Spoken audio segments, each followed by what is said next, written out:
all dead. The final gunshot was an exclamation mark to everything that had led to this point. I released my finger from the trigger, and then it was over. To make any kind of sense of it, I need to go back 3 years. Back to the night the Payne started. I was still in the force back then. NYPD, Manhattan, Midtown North Precinct, Hell's Kitchen. So when are you coming to work for me, Detective Payne? You'd make me work undercover in some hellhole. Sorry, Alex. Michelle and the baby come first. See? My last smoke. It's bad for the baby. That's you, Max. A regular Boy Scout. See ya, Alex. Still on for poker Thursday night, right? Like taking candy from a baby. Life was good. The sun setting on a sweet summer's day. The smell of freshly mowed lawns. The sounds of children playing. A house across the river on the Jersey side. Beautiful wife and a baby girl. The American dream come true. Honey, I'm home. But dreams have a nasty habit of going bad when you're not looking. The sun went down with practiced bravado. Twilight crawled across the sky, laden with foreboding.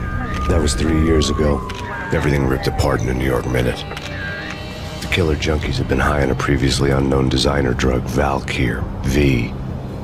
After the funeral, I told Alex I'd be transferring to the DEA. It took us 3 long years to get a break in the Valkyr case. Then, finally, 2 months ago, a dime dropper tipped us off that Jack Lupino, a mob boss in the Punchinello crime family, was trafficking. I went undercover, infiltrated the worst mafia family in New York. I came in from the cold and the dark. Outside the city was a cruel monster. I've been slowly working my way from the small time to the big fish, trying to get to the source of the drug. Alex and BB were my only contacts in the DEA, the only ones in this decrepit city who knew I was down here.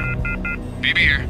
Something urgent has come up with Jack Lupino. You need to meet with Alex immediately at the Roscoe Street station. I hadn't had a face-to-face with Alex since I'd gone undercover. Outside, the mercury was falling fast. It was colder than the devil's heart, raining ice pitchforks as if the heavens were ready to fall. Everyone was running for shelter like there was no tomorrow. It didn't get any better when I got to the subway.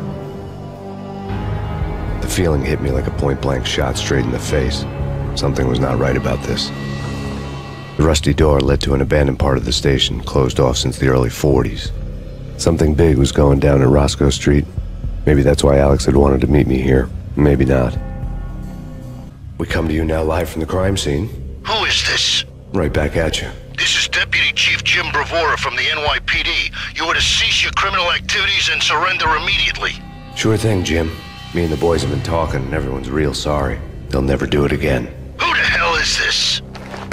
Being placed at the scene of a bank robbery wouldn't have tipped the odds in my favor. The bank robbers have been after Acer Corporation bonds. The Acer success story had recently been on every channel and on the cover of every magazine. Alex had kept me relatively sane for the past 3 years. Now I didn't know how I felt. Somehow he had stumbled upon something big and ended up stepping on Jack Lupino's toes. Lupino ran his racket of sex, drugs, and contract killings from a sleazy hotel in a slum block of tenements. The NYPD was closing in. I could hear the sirens. Their wail was a crescendo. Lupino thought he could get us by taking Alex out and leaving me to take the fall for it. All he had gotten was my attention. I went for the hotel first. It was a sad old thing with flickering lamps and faded colors, cheap mobster punks and tired-eyed prostitutes. I walked straight in, playing at Bogart, like I'd done 100 times before. The place was run by a couple of murdering mobsters with shark smiles. The Finito brothers. Ladies and gentlemen, it's the pain in the butt. Pain to the max. You're killing me. Did you make that up yourselves, or you get some wino downstairs to come up with it? Don't answer that. A rhetorical question. I got something for the boss. Lupino around? That kind of depends on who's asking. A friend or a junk squad plan. Don't answer. It's one of them, how do you put it, rhetorical questions. Lupino ain't here, but he said bye. Lupino wasn't in his cheap hotel. Instead, I ran into the Finito brothers. I had met Lupino only once. The gangster ran all his rackets through his right-hand man, Vinny Gognitti. Gognitti was a high-strung whiner on the verge of breaking apart, like an overamped Energizer bunny. He had the brains to run the business, but he lacked the balls, always falling short, taking his frustration out on underage addicts and call girls. The V deal goes down at your hotel. Jack's exact words, quote, "Vinny, you're in charge of this one," unquote. Rico Muerte's coming to see it through. Anything goes wrong and everybody's gonna get dead, goes double for you. Treat this guy real good. Anything he wants, you give him. Don't screw this up or you're finito, finitos. A V deal meant added security, locked doors, and lots of nervous thugs with itchy trigger fingers. I'd seen nothing coming in, but that didn't mean it hadn't been there. Rico Muerte was a regular Kaiser Soze, a spook story told to keep the apes in line. 313. The Finitos had scribbled Muerte's room number on the note's margin. Tonight, the city's fight against the nightmare drug Valkyr took a turn for the worse, as DEA Special Agent Alex Balder was found brutally slain at the Roscoe Street subway station.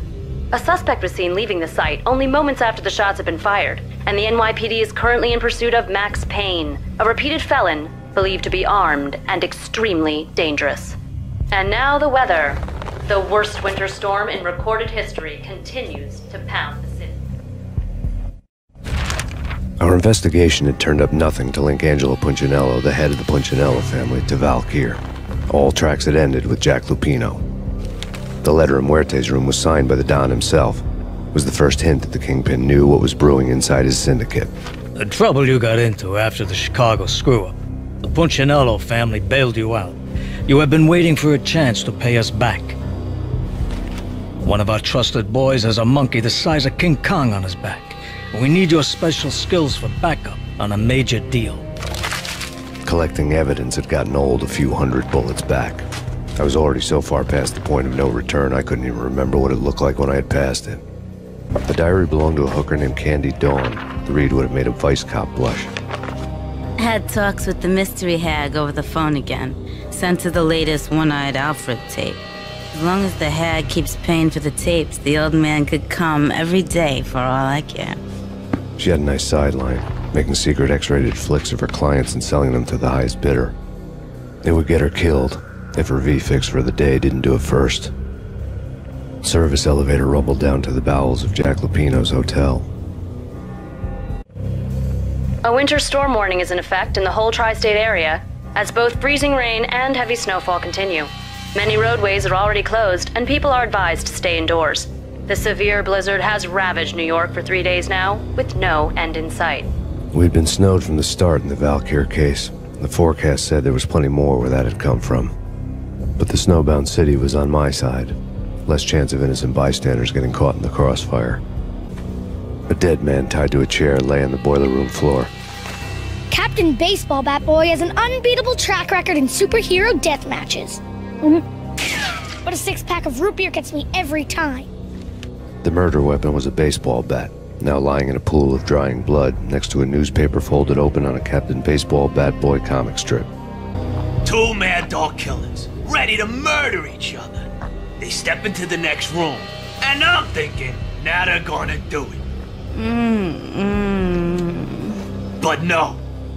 They sit down in front of a TV and solve their differences with a kung fu fighting video game.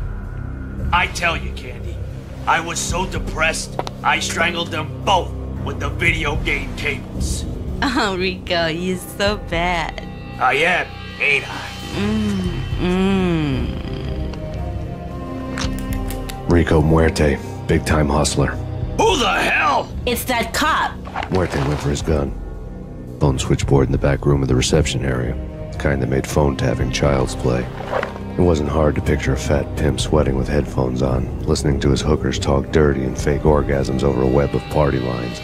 The blood veins of New York. Right now, there was a different set of moans and groans going on. Boss, Gognitti, it's Max Payne. He came, started capping us. He killed him. Are you freaking kidding me? He's just one lousy cop. You better be freaking kidding me. Whack him. What's the freaking problem? Hello? Answer me. Hello? The word was out. A deadly virus released into the city's corrupt circulatory system. Something wicked this way comes. Max Payne at large. Turn around, walk away, blow town. That would have been the smart thing to do. Guess I wasn't that smart. Lupino's tenement buildings were a seedy hangout for all kinds of sleaze. A liquor store, a pawn shop, a laundromat full of mobster bookies and loan sharks. The list went on. The how and why of it was a mystery to me, but they knew I was a cop. They knew I was coming, and they were going to get real trigger happy about it. I got to see Lupino's hangout all lit up. A bomb went off, turning snow into liquid gold. A pillar of fire lifted the remains of a car straight up into the air. The flames were highlighted on the hood of a black Mercedes-Benz as it coasted down the street real slow, as if the driver didn't have a worry in the world. I got a good look at the man riding shotgun.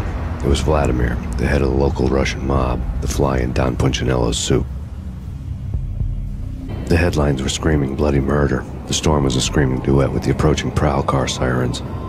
It was all a scream when you were down for the count and wanted for murder. A beaten-up phone in the entrance hall was ringing. It could have been just a junkie in need of a fix, but it turned out to be something more sinister than that. Am I speaking to Mr. Payne? Who wants to know? My name is Alfred Wooden. You must hurry. The police are on their way. Tell me something I don't know. They know you're there. How? And what's it to you? I will contact you again. The cops arrived, sirens singing in the off-key harmony of a manic-depressive choir. I had a few minutes while the SWAT team would go through their usual routine. By the time they busted in, I needed to be long gone. Max Payne, this is Deputy Chief Jim Bravura from the NYPD. Drop your weapons and come out with your hands above your head. Suddenly it all made sense. The bombs, the Russian mob boss making an appearance in person.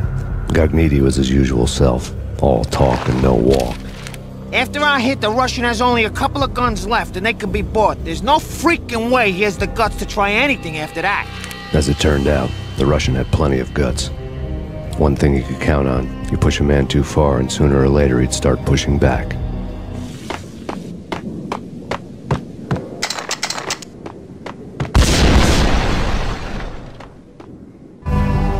The bombs had destroyed all the stairs up to Lupino's office. New York City is in crisis tonight, with reports of Valkyr-related gang war in the streets of the Bronx. Apparently, Max Payne, wanted for questioning in connection with the slaying of a DEA special agent earlier tonight, is waging a one-man war against his former partners in crime.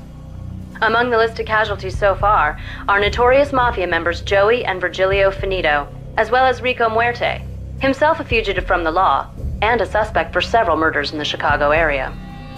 The NYPD has been placed on full alert. A citywide APB has been put out on Max Payne. Deputy Chief Jim Bravura has promised to take whatever steps necessary to bring him to justice. What those steps may be remains to be seen. For NYCNN TV News, this is Kira Silver. Vinny Gagniti, just the man I've been killing to see. Payne? Freaking fed! I knew from day one there was something screwy about you. What do you think you're doing? You're a freaking cop. You ain't got squad on us. You can't just come in here waving your piece like it meant something. Yeah! Oh my God! Oh God, you shot me! Ah! You're dead, Payne! And what the hell are you waiting for, you apes? Kill him! Kill him! With pleasure, boss. Gagniti bailed. I made like Chow Yun Fat. The letter was addressed to Don Punchinello, but Vinny had never had the nerve to finish it. Jack's gone voodoo. Just the other night, he shot Dino because he wanted to see what his brains looked like splattered on the wall. He's a freaking mad dog. We're running out of men and business fast. Gagniti had been living in mortal fear of his boss. Jack Lupino was a psycho. This was my second train ride of the night. The way it started didn't promise anything better than the last one.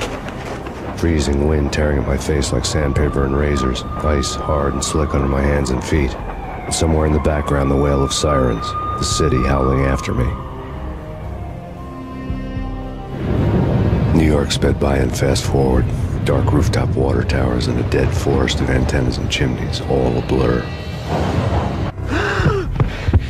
Gagniti ran out of steam in a dead-end alley with steam boiling out of the sewer grates like all the fires of hell were burning high beneath us.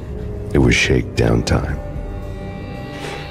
Where's Lupino? Screw you! Bad start, Vinny. Ah! Police brutality! I rate pretty high on that. You can't just hurt me in cold blood? Just keep telling yourself that. Listen good, Candyman. I'm not gonna be anybody's fall guy. I want to know where your boss is hiding. There was no glory in this. I hadn't asked for this crap. Trouble had come to me in big dark swarms. The good and the just were like gold dust in the city. I had no illusions. I was not one of them. I was no hero. Just me and the gun and the crook. My options had decreased to a singular course. I'll tell you, just don't hurt me no more. Lupino's at Ragnarok, the nightclub. Book me, take me in a home into the freaking jail, just don't hurt me. Your rights will be read at your funeral. Ragnarok was Lupino's private nightclub, a den of drugs built into an old theater. I knew what waited inside. V-head junkies ready to explode in random acts of senseless violence, and Lupino's goon squad, the worst stone-cold killers this side of hell. Ragnarok was as inviting as a headache, flickering and flashing to a machine gun beat. The belly of the nightclub was a gothic theme park that began with bondage games and led to the nasty stuff from there. As subtle with its dark message as a cop-killer bullet through the heart. Like father, like son. Just like Jack Lupino. Given the setting, I was surprised to find that somebody had been passing time reading. The paperback was entitled, The Age of Murder and Storm. The blurb on the back mentioned Norse mythos and Ragnarok, the end of a Viking world with a terrible winter that covered the earth in ice, when vile crimes were rampant and all humanity lost. I could see how somebody impressionable might get it into their head that we were at the end of time. I was also beginning to see what the nightclub and its owner were all about. The room was stacked with light reading, such as Necronomicon, Witchcraft, and Paradise Lost. Old exotic titles like Malleus Maleficarum and De Umbrarum Reini Novum Portis. Books with pentagrams on their covers, all dealing with the occult and the infernal, lying between stacks of horror videos and a couple of Ouija boards. The only thing I could take seriously was the thought of Lupino taking it seriously. He had been spending a lot of time getting intimate with the guy downstairs. The backstage area led to Lupino's inner sanctum. The hot air inside was like an invisible wall, thick with incense and something else, a sickly sweet smell that made you gag. Punchinello had threatened Lupino in writing. The note had been torn to pieces, bloody fingerprints all over them. Don't want you to think that one of my boys is not playing with a full deck. Shape up, Jack. We are running a business here. I'd hate to send the trio to strong-arm you. The trio were the Don's notorious henchmen. It was obvious that Lupino hadn't been intimidated by the threat. Jack Lupino was crazy, all right. The table was scattered with notes of demented arcane nonsense written in rusty blood. A mishmash list of demons, devils, and dark gods evoked. Beelzebub! Asmodeus! Baphomet! Lucifer! Loki! Cthulhu! Lilith! Hela! Blood given to you all. He was after that old Faustian deal. Your soul for power and fortune. Just sign on the dotted line with your blood. Lupino's notebook lay on the pedestal. Jack Lupino was crazy, all right. Mythic wolves, let loose to devour the sun and the moon. Lupino is the wolf. I'm Mr. Beast, the big bad Fenris wolf. I'm the end of the world man, wearing the flesh of fallen angels. After Y2K, the end of the world had become a cliché. But who was I to talk? A brooding underdog avenger alone against an empire of evil, out to right a grave injustice. Everything was subjective. There were only personal apocalypses. Nothing is a cliché when it's happening to you. I had known there'd have to be a catch in it somewhere, and this one was the Empire State Building of catches. Lupino was pumped up and dying to go 15 rounds with a mutant alligator. And then he started this spooky monkey talk, straight from a bad dream. Mine. I have tasted the flesh of fallen angels. I've tasted the devil's green blood. It runs in my veins. I've seen beyond a world of skin, the architecture of blood and bow and arrow. Death is coming! She is coming, and hell follows with her. This is the twilight winter. I am ready to be her son. Her time is now, and all who stand in her way must die!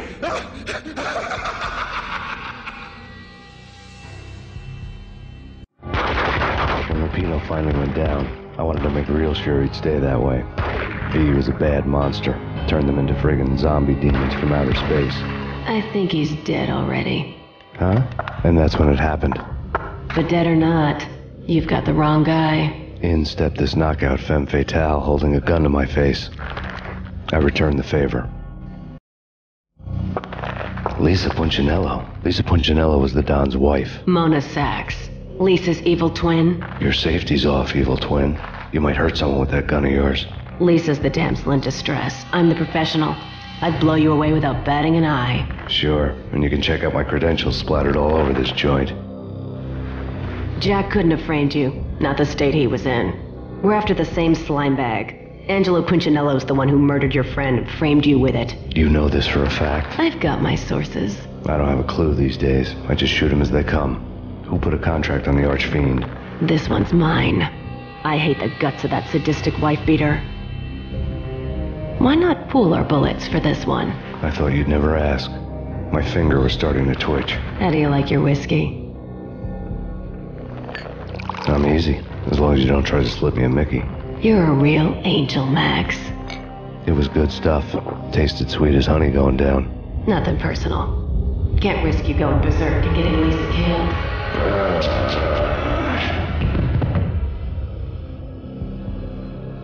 The nightmare was always the same. Violent shapes moving in darkness, old and ugly. The killer's mad laughter was a riddle filled with wicked innuendo. Photo. The Payne family. Happiness captured in a Polaroid moment. I had thought it would last forever, till death do us part.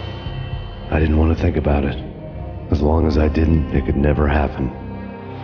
But I had broken my own rule. The thought had already slipped in. Fear was rusty needles poking at my brain. Cold and scaly, it slithered down my chest.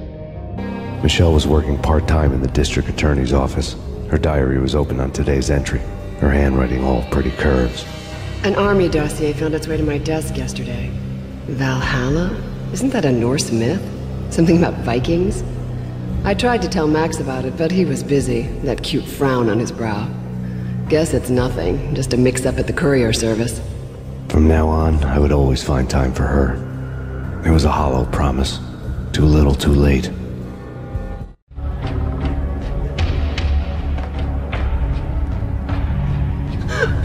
Max, no, please, Max! Why? I didn't mean to. I'm sorry.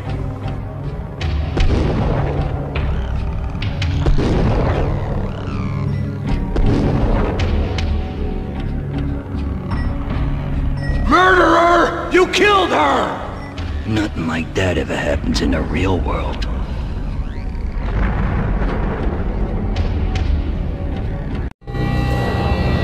I woke up in a bad dream. My head felt 2 sizes too small for my brain. Max Payne. I envy your name. And the killer was smiling. Pleased to meet you. I'm Frankie the Bat Niagara. Niagara, as in you cry a lot? He had a baseball bat and I was tied to a chair. Pissing him off was the smart thing to do.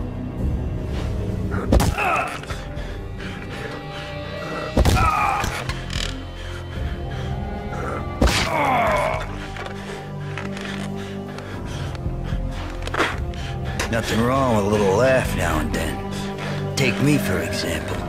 I love to watch cartoons. Cartoon violence is a fascinating thing. Let's take a break. I need to take a leak and maybe grab a cold one at the bar. Don't worry. I'll be back to finish this off. And then, it's checkout time. You play, you pay, you bastard. He swaggered out, and the door clanged shut behind him, locks clicking into place. Everyone makes mistakes. Mine hadn't been to crack jokes about the goon with the bat. He'd have cracked my skull regardless. It hadn't even been to trust a girl with a gun. I had blindly gone after the first bad guy on my hit list when I should have been aiming further up the ladder, at the head of the Punchinello family. I couldn't bring myself to be pissed at Mona. Guess I had a soft spot for her pretty face.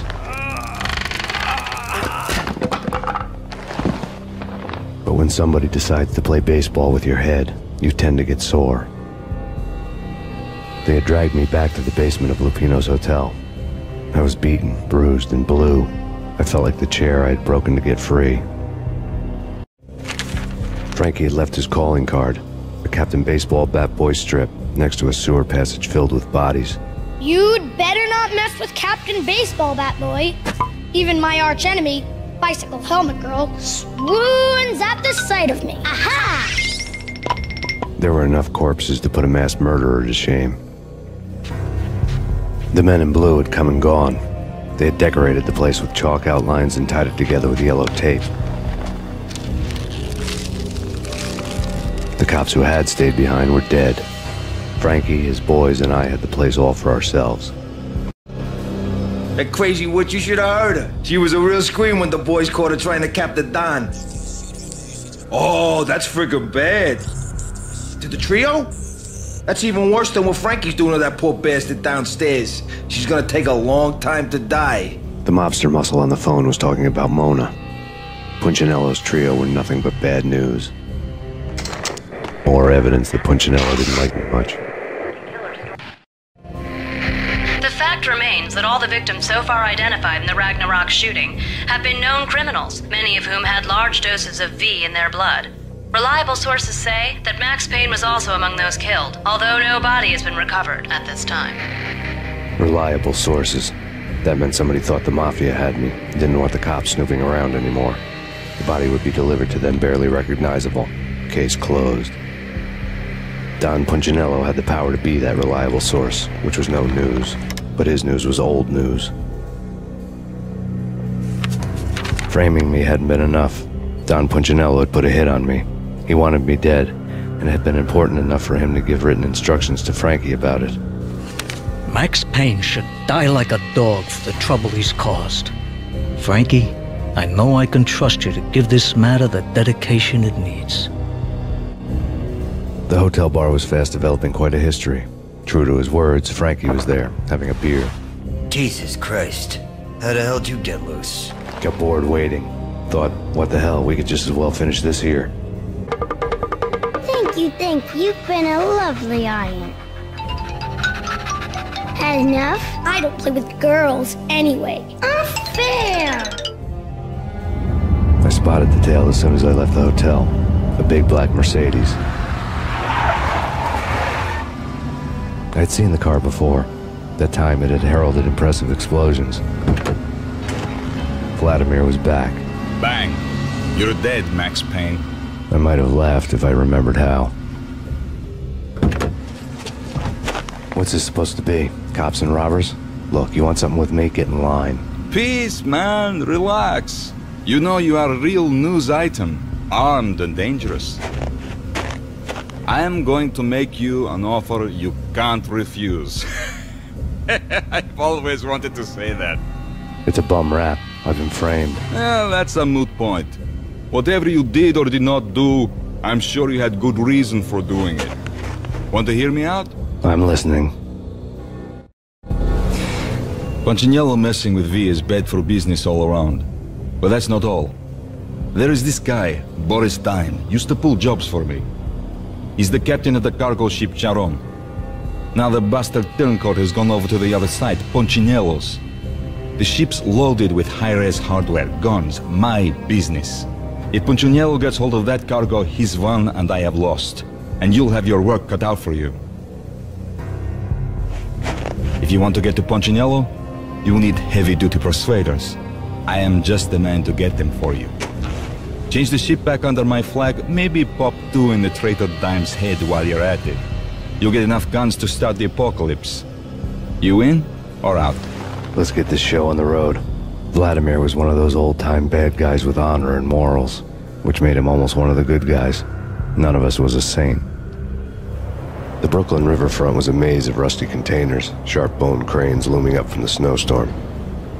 On a night like this, you couldn't help but think of the dark army of dead men sleeping with the fishes, cement shoes in line. Rico Muerte had come to town to do more than just sort out family troubles. Exhibits number 1, 2, and 3. A briefcase of money, a sniper rifle, and an envelope with one word neatly printed on a folded piece of expensive paper. Mayor. It didn't sound like a mafia contract at all. It was too cold and too to the point. Must have crept over the sides of the cargo steamer a long time ago. Boris Dime would be on board. I'd have to smoke half of his crew to even get near the gangplank. Guns were probably being kept in the hold, buried amidst the rats and oily water. Angelo Puccinello here. Angie, tell me, how much did Dime cost you? I bet it was more than his name. Max Payne. Right the first time. You're dead, punk. You sure you're not confusing me with Boris here? But you are right, of course.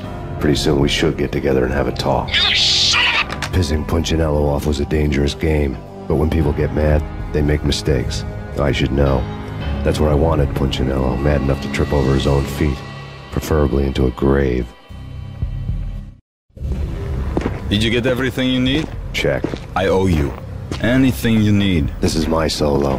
When I'm through, Punchinello won't be anybody's problem anymore. Clear as vodka. But anytime you get between a rock and a hard place, just whistle. This could be the beginning of a beautiful friendship. You really get a bang out of this big-time gangster act, don't you? Even with all this firepower, I figured I couldn't get to Punchinello at his manor. I could only hope that he wouldn't pass a chance to hear me beg, to see he's won. This is Max Payne. I want to cut a deal. Payne, you're a dead man. That's what everybody keeps telling me. I got your ship and her cargo. I want to meet. No pain, no gain. Capiche? You know my restaurant? Yeah, I know it. 1 hour. Punchinello's restaurant had seen better days. Snow was falling like ashes from post-apocalyptic skies, but that was outside. Things would soon get hot in the Don's restaurant. Vlad had seen my smoke signals. The Mercedes was revving to go, almost drowning out the Banshee well of the sirens. You coming? We'll drop you off at the Punchinello Manor. Sounds good to me. When this is over, look me up. I could use a professional like you. I'll keep that in mind. The night groaned with cold. The garden lights flickered nervously. In their light, the falling snow was dead white before the darkness ate it up. I had heard the stories. The trio were mad dogs. They'd have hung the heads of their enemies over the manor gates if the capo had only let them. Punchinello wanted Payne. He'd see the pain. The trick in my situation was that there was no trick, no matter what the movies tell you. No rules, no secret mantra, no roadmap. It wasn't about how smart or how good you were. It was chaos and luck, and anyone who thought different was a fool. All you could do was to hang on madly, as long and as hard as you could. Someone had graciously left the back door open for me and killed the guards. My money was on Mona. I knew the trio would be standing between me and Punchinello. I had read their rap sheets, thick as phone books. No one would be walking out of here alive. Someone hadn't enjoyed the Don's hospitality. Someone with a flair for the dramatic. Someone who had let herself out of a locked cell and past a couple of armed guards. My thoughts were on Mona again. I could only hope she was a good enough gambler to walk away while she was still winning, before she'd run into the trio. The word on Lisa Punchinello was that she was a bit of a witch. The tarot cards on the kitchen table fit the picture. They weren't my kind of cards, but I was willing to take a crack at the hand Mrs. Punchinello had dealt. The first card was the tower. Maybe that was supposed to be the manor. It got easy after that. The devil was the master of the house, and death was me, coming for him. You're a real angel, Max. I couldn't tell whether it was Mona or her sister. The body was a mess. The sick bastard had really gotten a kick out of it. Seeing her lying there got me thinking about another woman's body on another bed. Got me thinking about a fallen cradle. Max Payne. Talk to me. Alfred Woden. You've got company. An armed helicopter just landed on the manor grounds. You must hurry. The more the merrier. Outside my door, Hurry. He's coming for me. You gotta hurry. Please. I could hear Punchinello on the phone begging for help. He should have been saying his goodbyes. Punchinello was a pushover. The moment I stepped into the room, he folded like a deuce before a royal flush. No, wait. I was just doing what I was told. I couldn't refuse. She's someone high up. Government, maybe. I don't know. He was trying to buy more sand for his hourglass. I wasn't selling any. I could tell when I was outgunned. It was time to take another beating. The mystery witch was a real barracuda. Trouble on dagger heels, a smoking assault rifle in her hand, and an army of killer suits behind her. How sweet. I get to kill two birds with one stone. Sooner or later, it was going to catch up with you. Mr. Payne, it's time to show you the benefits of my brew. Be a good boy now. You'd find that Lady Luck was really a hooker. You were fresh out of cash.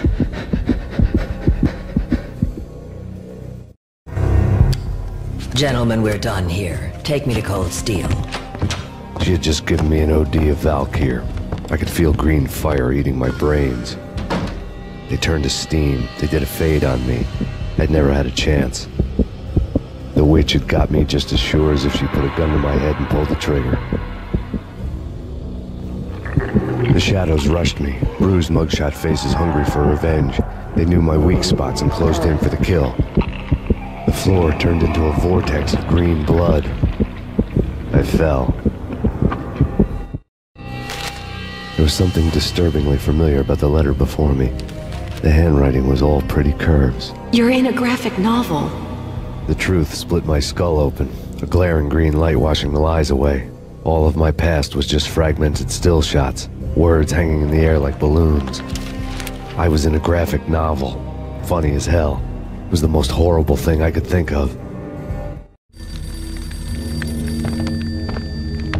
Bartender is shiny stuff and dreams are made of stooped necromancers. He sings like a banana wrist, having strayed too close to the constellations on their shaved skulls. There was a bad line in a prank call. Someone spouting insane babble. I couldn't make sense of it. But I had an overwhelming sense of deja vu, and the caller's voice sounded oddly familiar. There was something disturbingly familiar about the letter before me. The handwriting was all pretty curves. You're in a computer game, Max. The truth was a burning green crack through my brain, weapon statistics hanging in the air, glimpsed out of the corner of my eye, endless repetition of the act of shooting, time slowing down to show off my moves, the paranoid feel of someone controlling my every step. I was in a computer game. Funny as hell, it was the most horrible thing I could think of. Don't lose it. It's Valkyr. The drug. Snap out of it. Try to remember. It was a bad line in a prank call, someone spouting insane babble. I couldn't make sense of it. But I had an overwhelming sense of deja vu, and the caller's voice sounded oddly familiar. Max, something happened at the office today. A strange memo. Something about Vikings. Honey, I gotta run. You can tell me all about it this evening. Have a nice day, darling. The bullet holes were rubies on her chest, blood glowing on her ivory skin. She was so beautiful. The killer was smiling. The flesh of fallen angels. Slowly, the green nightmare faded, leaving dark stains on my soul that would never come off. I felt like flatlining. I was all shook up. I woke up in a cold sweat, sick and tired to the bone, lying in a puddle of my own puke. The hag had said take me to Cold Steel before it had all gone crazy. It was a clue, the only one I had. It took me forever to crawl back to my feet and hit the road, but when I did, I drove straight to Cold Steel Foundry outside the city. There was a whole lot of action around the place for a freezing winter night. Trucks coming and going, men running. I had the drop on the mystery witch. She thought I was dead. I was on her blind side. I was going in. The bad trip had put me in a crazy mood, adrenaline pumping through my aching veins. Staggering on the mill roof in ice and snow and wild wind, I was a ninja. My kung fu was strong. I wasn't kidding anybody. At best, I was Superman on kryptonite about to fall through a skylight, down to where it was all going down. A half-abandoned industrial area in the middle of nowhere. The factory was a perfect front for any number of illegal activities.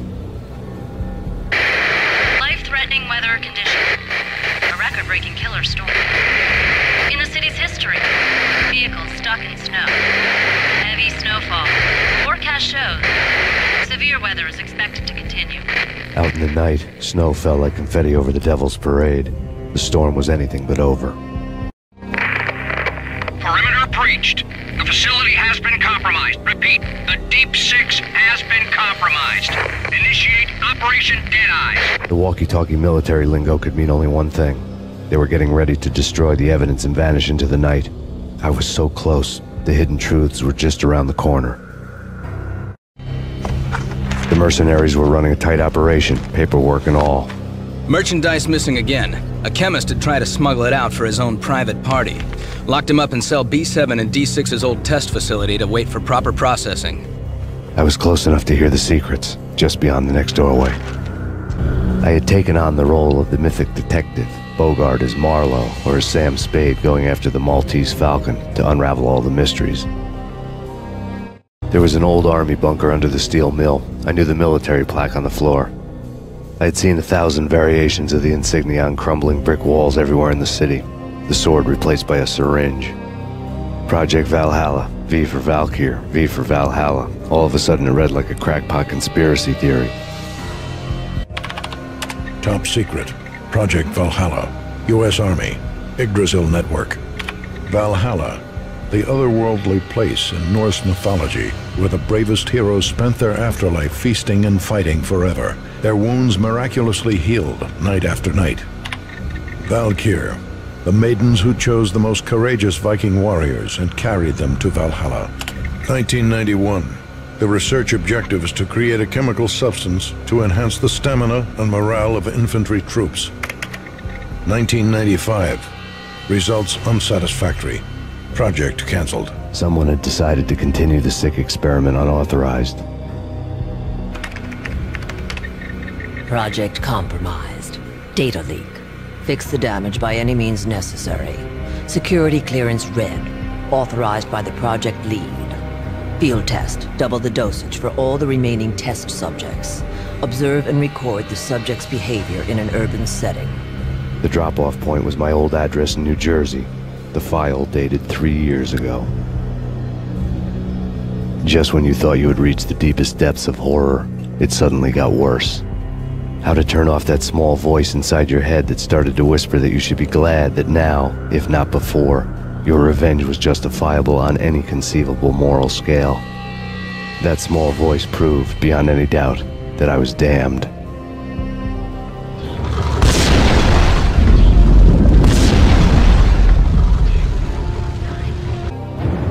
You piece together a jigsaw and the final picture is you finishing that same puzzle. A mad, green-eyed killer standing behind you. An urban legend come true. The Project Valhalla test subjects had been the mad junkies who had murdered my loved ones. The rest was simple body count math. It all pointed to her. Ms. Valkyr. The factory went up in a fiery inferno behind me. All my leads were dead, turned to smoke and dust. I'd lost my way. I hadn't slept in a million years. I felt thin as death. I've been living on an endless supply of week-old donuts. They were fuel for this crazy furnace inside my head. I couldn't remember when I had last seen the sun. I was on a permanent graveyard shift. When the darkness fell, New York City became something else, any old Sinatra song notwithstanding. Bad things happened in the night, on the streets of that other city, Noir York City. I was in an all-night diner, downing cup after cup of coffee that tasted like engine oil, when a new message from BB got me back on the killer track. What the hell happened at Roscoe Street? Maxie, I'm going out on a limb here. We need to talk this through, come up with a plan. 2:30 a.m., the Choir Communications Garage. The more I thought about Alex's murder and the frame-up, the more it felt like an inside job. I should have seen it coming. BB had sold me out, and now he wanted to finish what he'd started. The garage was dead. BB showed up in his tailor-made suit, gold watch, and cufflinks to match, all way beyond a cop's pay. Maxie. Oozing suave charm, he was guilty as hell. What the hell does BB stand for anyway? Backstabbing bastard? Come on, don't be like that. Have a cigar. I don't smoke. Maxie, you have no idea how big this is. It's huge. You have no idea. I think I do. You're a bribe-taking bent cop who sold out his partner. Those mobsters in the subway were a dead giveaway. Hard to miss.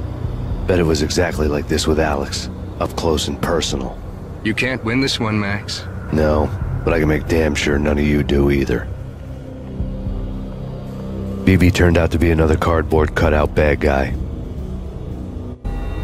Reports of a fire at the Punchinello Manor in Westchester. The manor is the home of Angelo Punchinello, the alleged head of the Punchinello crime family. The police are now saying, contrary to their earlier statements, that Max Payne is still alive and at large. He continues his vendetta against the Mafia, of which this last act of arson is attributed to. I had no recollection of setting any fires, but I did remember the flames. The payphone started to ring.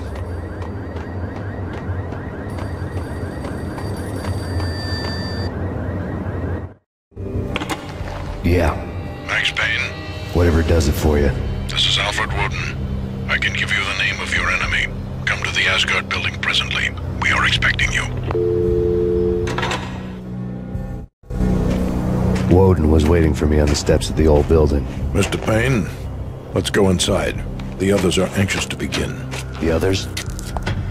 Despite the general misconception, this building actually predates the City Hall by 2 years, thus being the oldest municipal building still in use here at the foot of the Brooklyn Bridge.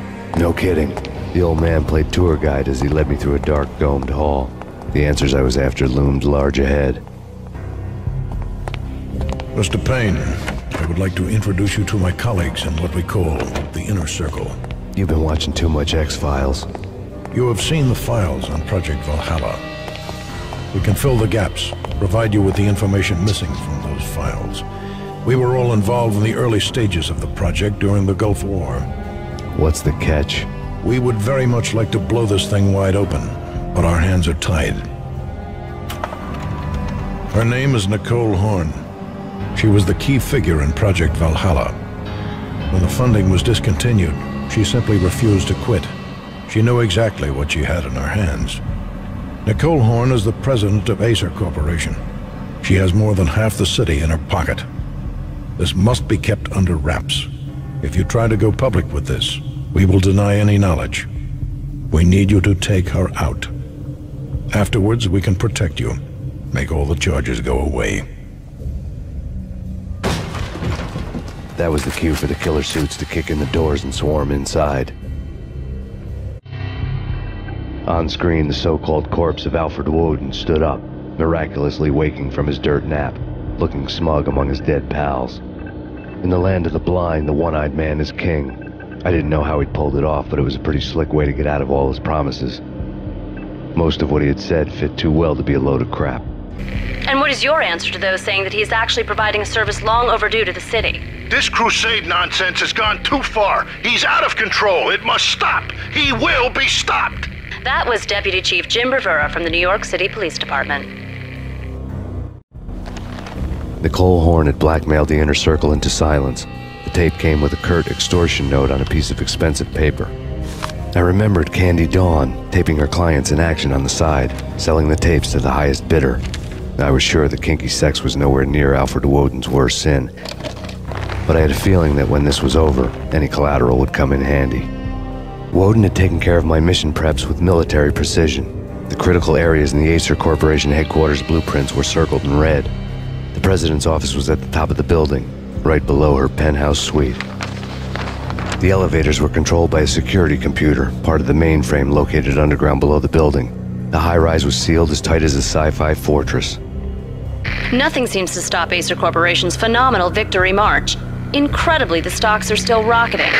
Worried experts already see a danger in the company's success. Some have gone as far as to say that Acer Corporation is about to become an even bigger monopoly than Microsoft ever was. I had dreamed of revenge. Those dreams were always nightmares, of coming close and then failing. Project Valhalla had not been the only thing the Inner Circle had been involved in. There were rows of cabinets full of files. The Serpentine Secret Society went back a long way, always pulling strings from the shadows. I couldn't say I was sorry. Woden's move in some Byzantine power game had cut the Circle's membership roster to 1. The old man wanted me on cleanup duty. It was my mess, too. Mine wasn't the most original approach to the problem. It wasn't as if it hadn't all been done before. An eye for an eye, the first principle of revenge. Old as dirt, still going strong. The cardinal rule in going after someone with an intention to kill was not to make it personal, which it almost always ended up being anyway. It did with me.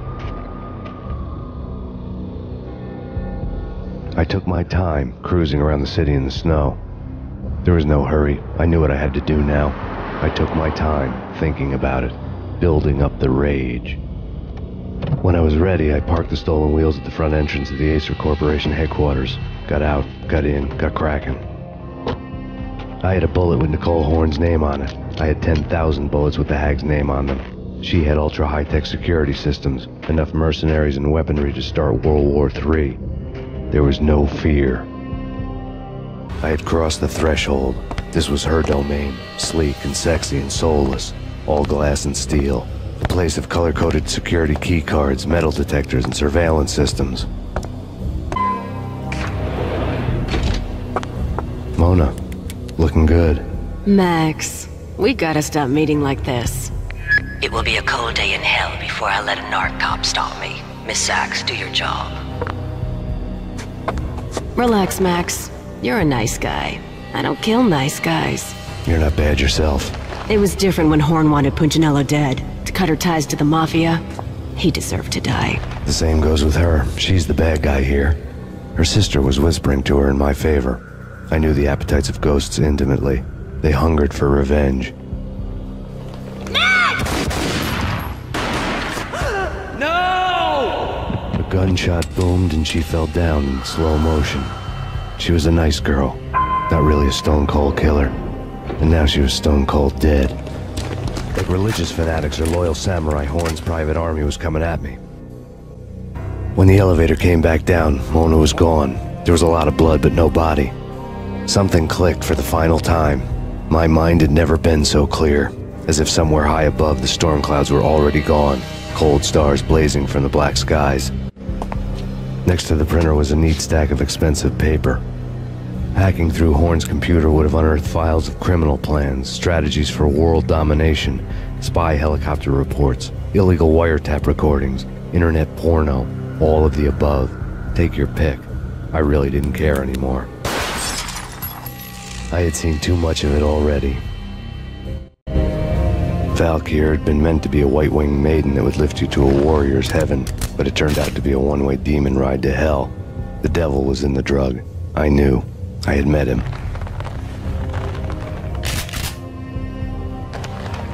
And now I was gonna kill her. The queen of the underworld who had tried to lift herself a bit closer to heaven with her drug money. No begging, no bribes. She knew better. Honor among killers. We who were about to die. Both of us knew how this would end. In pain and suffering. All this because your wife stuck her nose into things that were none of her business. The cops were coming to take me away. The sirens were like a bad conscience I couldn't shake. It's ridiculous you've made it this far. You won't be alive when they get here. And then it was all over. The storm seemed to lose its frenzy. The ragged clouds gave way to the stars above. Max Payne, this is Deputy Chief Jim Bravura from the NYPD. We've got the building surrounded. Throw down your weapons and lie down with your hands behind your head. A bit closer to heaven.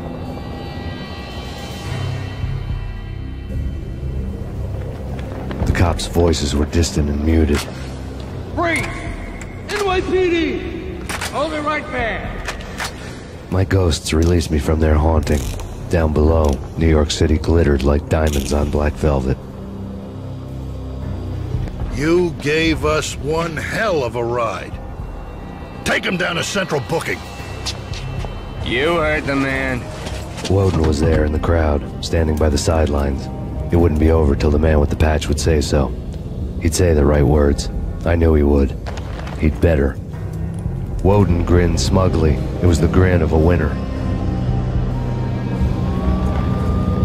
That made two of us.